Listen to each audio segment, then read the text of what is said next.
Welcome to the deep dive. Today, we're plunging into something really complex and frankly quite urgent. We're doing a deep dive into this idea of Iran's anticipated multi-layered hybrid retaliation campaign.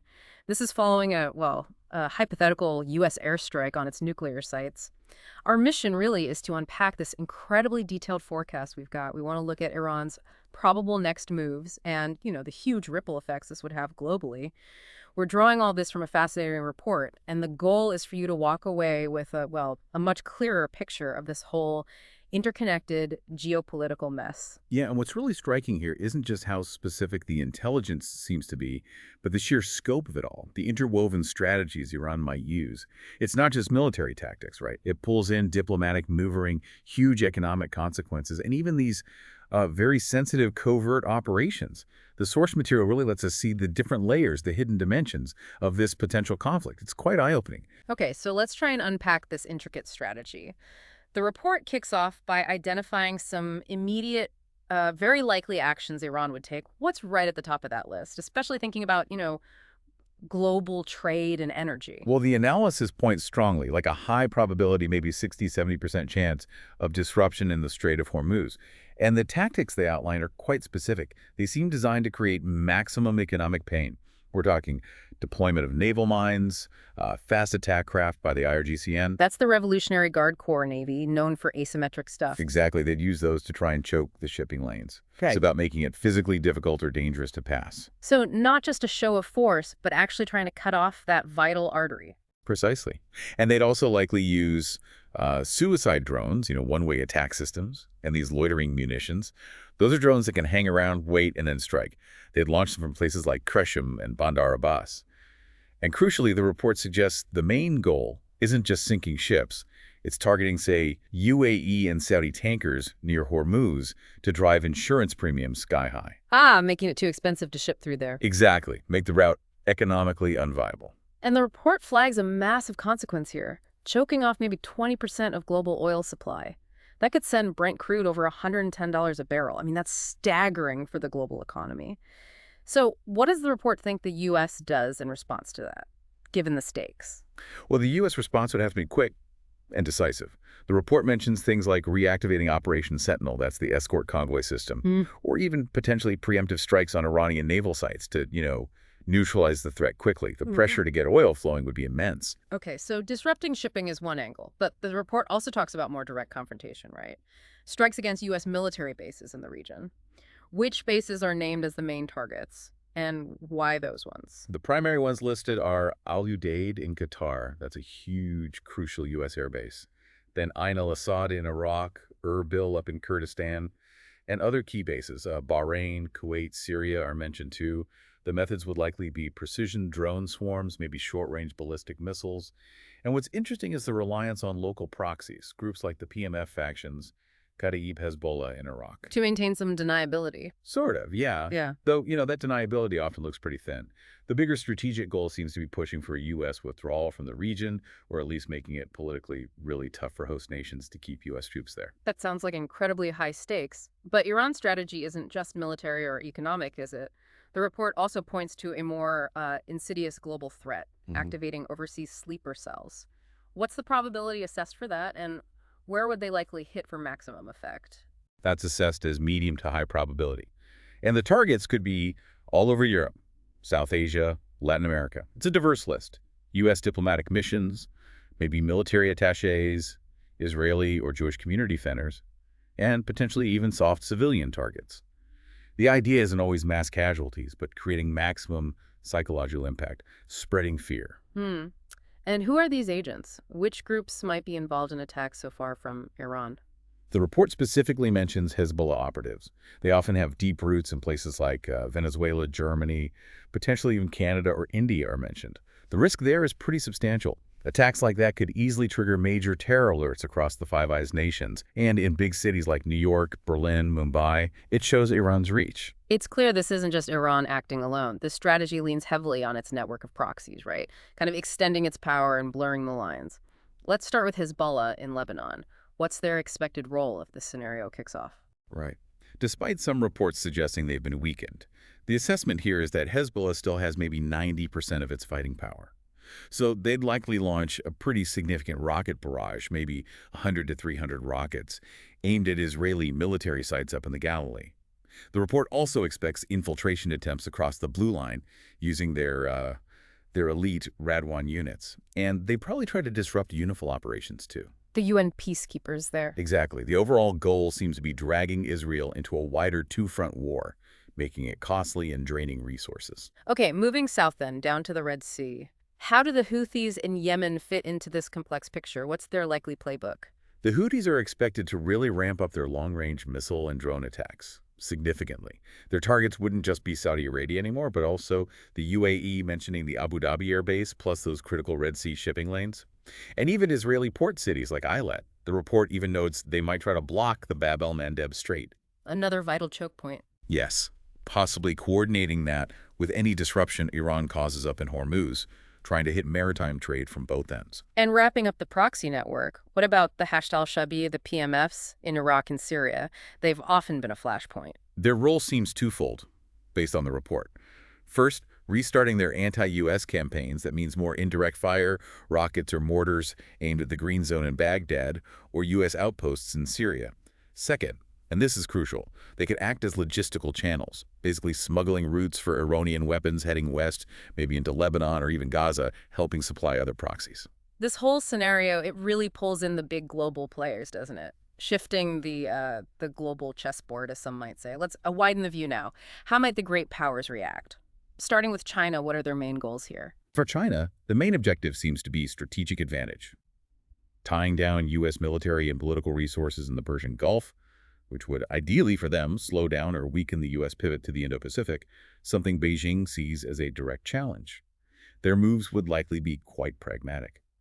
Maybe buying more Iranian oil using yuan to get around sanctions, offering Iran diplomatic cover in places like the UN Security Council or BRICS plus LA, and maybe even deploying their navy nearby, perhaps framed as anti-piracy missions, but really to keep an eye on U.S. fleet movements. And Russia. This kind of conflict seems like it could offer them some real strategic benefits, particularly with Ukraine ongoing. Absolutely. Russia would likely see a U.S.-Iran conflict as a major opportunity. First, it distracts the U.S., meaning potentially less focus and fewer resources heading to support Ukraine. Second, it allows them to really push their narrative about, U.S. imperialism, especially across the global south. Likely actions, providing Iran with technical help, maybe electronic warfare, drone jamming tech, increasing weapons flows, perhaps indirectly to those same proxies, PMFs, Houthis, Hezbollah, and definitely ramping up online information warfare campaigns targeted to U.S. and NATO. Okay, let's bring it back closer to the immediate region again. How is Israel expected to react to all this, given their own security concerns? Israel would likely act fast and preemptively, probably increasing air raids in Syria and Lebanon to try and degrade those proxy capabilities before they can be fully used. They'd almost certainly raise their military alert level very high. The report mentions a DEFCON 3 equivalent. That's serious readiness. And there's even a mention that if Israel felt the U.S. response wasn't strong enough, they might consider striking nuclear sites inside Iran themselves. Defensively, of course, they'd activate everything: Iron Dome, David Sling, Arrow 3 missile defense systems, especially across the north and center of the country. That's a major escalation potential right there. Now, what about a country like India? Huge energy needs, complex relationships in the region. How do they navigate something like this? India's in a really tricky spot, walking a very fine line. Publicly, the expectation is they'd condemn terrorism in general terms, but be very careful not to directly blame Iran. They have interests on multiple sides. To protect their own interests, they'd likely increase their naval presence in the Arabian Sea, maybe deploying the INS Vikramaditya aircraft carrier group. They'd also be scrambling to stabilize their oil imports, probably looking more towards the UAE and Russia as alternative sources. And there's a domestic angle, too, concerns mentioned about potential Hezbollah-linked networks in places like Kerala or Tamil Nadu. Interesting. Now, the Gulf states, they're right in the firing line. Let's start with the UAE. What are their stakes and what would they likely do? Well, the UAE would face major economic fallout, especially if Hormuz gets blocked. Think tourism, port activity in places like Dubai and Jebel Ali. That would take a huge hit. So their immediate actions would be boosting internal security, ramping up air defenses around those key economic hubs. Diplomatically, it's a balancing act. The report suggests they'd quietly support U.S. and Israeli actions behind the scenes, but publicly, they'd be calling for de-escalation, trying to calm things down. And finally, Qatar. host to that massive U.S. base, Al Udeid. How do they manage this incredibly precarious position? Qatar's situation is exceptionally delicate, precisely because Al Udeid could be an Iranian target. So they'd likely position themselves as a potential mediator, offering to broker talks between the U.S. and Iran, playing the neutral party card. But at the same time, they'd be working furiously behind the scenes to protect their own vital interests, especially their LNG export routes, and trying to maintain trade links with both sides if possible. It's about security and economic survival for them. Okay, so the report moves on to lay out a strategic forecast. Different scenarios, different probabilities. This is where we really see the potential paths this could take. Can you walk us through those? Sure. The report outlines three main possibilities. The most likely one, given a 60% probability, is termed partial escalation. In this scenario, Iran leans heavily on its proxies. It might close the Strait of Hormuz, but maybe only intermittently. It attacks U.S. bases in the region. But crucially, it tries to manage things to avoid a direct, all-out declared war. It's a controlled but still very damaging response. Right, calibrated to inflict pain, but maybe stay just below the threshold of total regional war. Yeah. What's the next, more worrying scenario? That's full regional war, given a 25% probability. Now, this is where things really spiral out of control. You see Israel potentially going into Lebanon in force, the U.S. carrying out major strikes deep inside Iran itself, and multiple Gulf states getting hit hard. This leads to a massive global energy crisis. It's the most devastating potential outcome outlined. A truly grim picture. And the third possibility, perhaps a bit more optimistic. The third is de-escalation via diplomacy. This is seen as the least likely, unfortunately, at only 15% probability.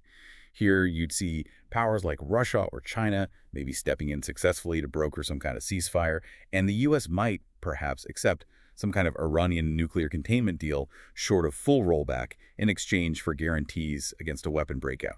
Okay, so moving towards the end of the report, the conclusions and recommendations. What does it stress in terms of operational readiness for the U.S. and its allies preparing for these possibilities? On operational readiness, the big recommendations are for U.S. CNTCOM, that's Central Command to pre-deploy assets. We're talking carrier strike groups, more anti-drone systems, cyber defense teams ready to go, and it really emphasizes bolstering missile defense systems, specifically in the UAE, Iraq, Israel, and Bahrain, anticipating those multi-pronged Iranian attacks. And beyond the purely military readiness, what about global coordination? That seems vital. Absolutely. Global coordination is flagged as essential. This means things like activating emergency oil sharing plans through the IEA, the International Energy Agency, to try and cushion the blow of supply shocks. It also suggests quietly engaging with countries like India, Turkey, Oman nations that could be key for keeping alternative trade routes open, or maybe even acting as back channels for sensitive talks, like hostage negotiations if, God forbid, it came to that. And lastly, the report talks about hitting back at Iran's own network, disrupting proxies, and fighting the information war. What are the recommendations there? For proxy disruption, it suggests stepping up covert actions, black ops, to preemptively damage the infrastructure of proxies in places like Syria, Yemen, Lebanon, trying to weaken them before they can fully act. It also talks about empowering intelligence agencies like Mossad and the CIA to more aggressively track Hezbollah and IRGC Quds Force operatives around the world. And then there's narrative warfare, launching a big global information campaign. The goals would be to blame Iran's actions for any oil shocks, to highlight that the U.S. is using precision strikes and trying to avoid wider war, and crucially, to counter the narratives pushed by China and Russia, especially in Africa, Asia, and Latin America. Well, we have certainly navigated a really complex web here. This deep dive, I think, has really highlighted the incredibly multifaceted nature of this potential Iranian retaliation and the sheer complexity of the international reactions from, naval mines in Hormuz to sleeper cells in global cities, from proxy battles to great power games. It's all deeply interconnected. It really is. Yeah. And this whole scenario makes you think hard about how conflict itself is changing, doesn't it? It kind of leaves you with a big question to chew on. How do our traditional defense strategies, our old alliances, how do they really adapt when the battlefield isn't just ships and bases anymore? When it stretches into cyber networks, into information flows, and involves these hidden cells potentially operating anywhere in the world? That is definitely a thought-provoking question for you to consider as you think about these complex dynamics. Thank you so much for joining us on this deep dive today. We hope you feel more informed and ready to keep exploring these critical global issues.